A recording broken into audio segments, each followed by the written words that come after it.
It is Father's Day, so to celebrate, I want you guys to all shout out your dad in the comment section of today's show. Show him some love here on the Cowboys Report.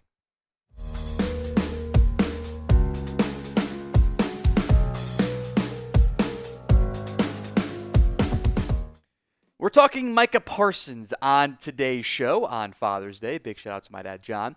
Another day, another update. This one doesn't sound great. In the Micah Parsons contract situation, saga, drama, whatever we want to call it here, Micah told Clarence Hill that the Cowboys waiting is just going to end up costing them more, which is a refrain that we have heard from a lot of us over the past many years when it comes to contracts for the Cowboys. Now, the reason behind this one is the TJ Watt situation, which isn't a new thing, by the way, either, but it's all coming to the forefront now. Micah claims that TJ Watt is asking for more than what Micah and Jerry Jones had initially discussed in their not-so-secret meeting. Part of this, to me, does feel a little bit like Micah's playing and maybe even just outright winning the PR contract battle against the Cowboys, which I think is part of what's gone on here. Because how often have we as fans, media, whatever, especially me, complained about the waiting and how it doesn't benefit the Cowboys? And I do think the threat, which I think is what it is at this point, of having to pay more than what you previously thought is a valid one. To an extent, and not even to an extent, the reality is the Cowboys have already paid more by waiting on the Micah Parsons contract. I don't think it's a guarantee that they end up having to pay more than what they are currently allotting or currently planning to do. But it is a possibility of it, which raises the whole issues of why it doesn't make sense for this game to continue to drag out and to wait. Training camp is a little over a month away. June 20th, 21st, 22nd kind of reporting days there. Will Micah Parsons get paid before training camp with the Dallas Cowboys? This is the pinned comment on today's show. So go vote. Y for yes, N for no. Sound off in the comments of this video. Now, part of this report from Clarence Hill, which was good, by the way, reports Micah's perplexed by the delay in a deal, which I actually very much get from his perspective. And I think the lack of a deal is part of why this stuff is coming out and why Micah is talking. As a reminder of the contract timeline of what has happened in the past, month and a half, I forget the exact date it was, there was the secret meeting, which, Micah's brother was tweeting about and hinting at and telling people about. There was that secret meeting, and if you had talked to probably Micah, he probably thought a deal was very close to happening. They did talk contract. They didn't have a true handshake deal because there were still things to fine-tune. But the general framework, everybody was on board with. The numbers we've shown in the past, and we'll show later on in today's video. Everyone involved knew what the rough cost was going to be. And Parsons told the Cowboys, hey, call my agent, let's get this done. And according to what Parsons has said, they haven't yet. Which is weird, but also not weird because it's the Cowboys. And why I pumped the brakes when this stuff first happened, because it's the Cowboys contract negotiation. It's never as easy as it should be. The reality is, this deal could have been done weeks ago. It's not actually that hard of a deal to get done. It's kind of easy for as large of a contract as this is. Putting it in that framework, I think, is worth mentioning. But there's been a dragging of the feet, really from all parties, because all it takes is the agent to call the Joneses and the Joneses to call the agent to get the ball rolling here.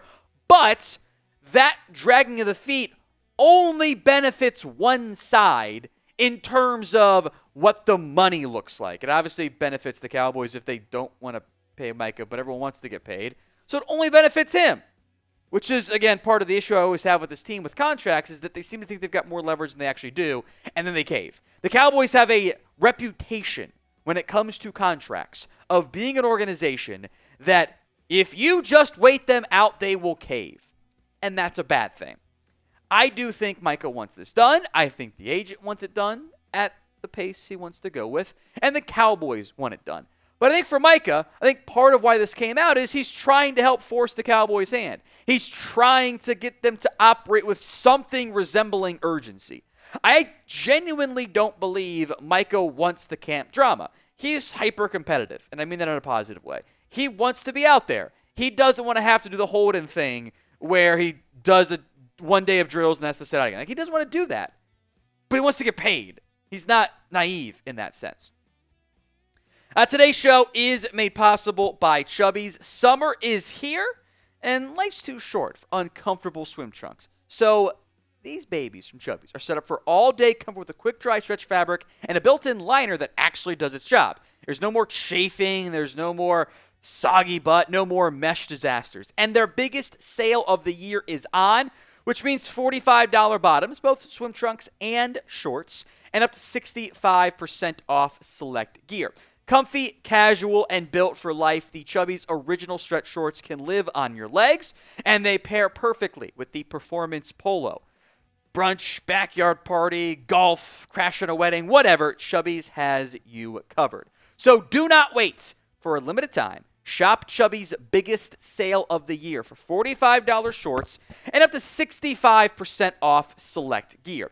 Head to chubbyshorts.com/chat and grab your favorites before they're gone. If you missed the sale, don't sweat it.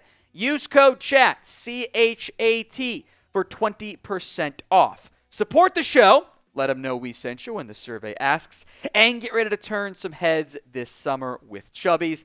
Links in the comments and the description of today's show. Again, the argument here for Mike is other guys are due for new deals. TJ Watt most notably stands out. I do think Aiden Hutchinson is worth mentioning. I don't think he gets as much as Micah Parsons, at least not this offseason, maybe next offseason if that's the path they pursue. But it is worth mentioning. Hendrickson will not, but it's just another player you have to be aware of. But Hendrickson, I don't think is going to be in the same market. I don't think even he's asking to be in the same market. The current highest paid non-quarterbacks per year. This is the market we are in. The player of this caliber. It is Jamar Chase at $40.25 million per year. Guaranteed money matters oh so much and is probably a bigger sticking point for the Steelers and Watt, given the Steelers' history in terms of just the non-guarantee of the guaranteed money. $123.6 for Myles Garrett, which is, again, the big mistake the Cowboys made. It was not getting the deal done before Myles Garrett. Imagine if the Cowboys had operated with urgency this offseason and they had said, Micah, we want to get you done. Let's blow you away with the contract offer. Imagine if they had overpaid by the amount the Browns did for Myles Garrett before the Garrett deal, before the Chase deal got done. Now you're looking at Micah would have lasted a month as the highest paid non-QB. Then he would have been 3 because Garrett would have beaten him and Jamar Chase would have beaten him. But the Cowboys didn't operate with urgency. They've, in a way, already mostly paid the tax for not operating with urgency and waiting and dragging out that particular contract. We are 325 subs away from 217,000 here on the Cowboys Report. Help us get there. Hit that sub button at youtube.com/@CowboysTV. The Cowboys have zero benefits by continuing to wait for the Micah Parsons contract extension. It doesn't help them in any way, shape, or form to drag this out and not get the deal done. Waiting on this has already cost them more money. By waiting for the Myles Garrett, by waiting for the Jamar Chase situation, it's cost them money relative to what it hypothetically could have been before this. The worst case scenario right now is that TJ Watt gets more than Myles Garrett. And now, as Mike is kind of alluding and threatening to, the price has gone up. It costs even more now. Now, there's no guarantee that TJ Watt gets what he wants. You know, Mike is saying he's seen the numbers and it's more than what he's been asking for. But there's also a 0% chance that Micah Parsons takes less than TJ Watt. So there's nothing to gain here. The worst case is you pay more. The best case is you pay what you were going to pay. Why jeopardize it? Everyone knows this deal is happening. There's no trade. There's no threat. That's not in the cards. It's not the plan from anybody. So get the deal done and get it done soon. I don't want to deal with this. Oh, we're generating attention. We're leading ESPN. Who cares? Win football games. Do the things competent organizations do and not just play for clicks. It's 2025. You don't need them anymore. So be honest here. I think there's a variety of answers you can have. What is your confidence level in the Cowboys paying Micah before training camp? 1 to 10 in the comments section of today's show. I think within a couple $1 million either way, if that much, we know what the deal is going to look like. The biggest thing is this a 4-year deal? Is it a 5-year deal? At minimum, it's going to be $40.5 million per year. And this assumes you get done before TJ Watt potentially increases the contract cost there. The average per year is maybe 42.5. Maybe Micah goes a little bit less on the guaranteed money. Or maybe the average per year is higher or lower, and the guaranteed money goes up. But it's going to look something in this range. Wouldn't be a surprise. To be honest with you guys, I don't like doing these videos. I'd rather go super hard into the minutia of how things look at training camp or getting set for training camp. I don't find these fun, frankly. To complain again about the thing they complain about for months now. I get it's a dead period in the NFL calendar. There's really not that much going on. That's why we're doing the Madden Sims, right? But Micah's unhappy, complaining about the contract. That's not fun. It's not good. I would so much rather have to deal with a ill-timed breaking news deal done video because I'm out with the wife and kid or something, than this on a Sunday morning.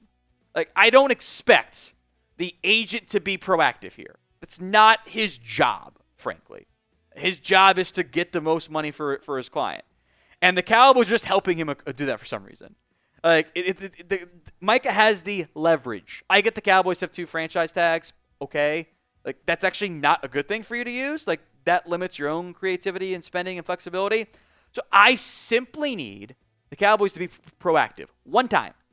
Just one time. Do it. Don't drag this out. Go pay him instead.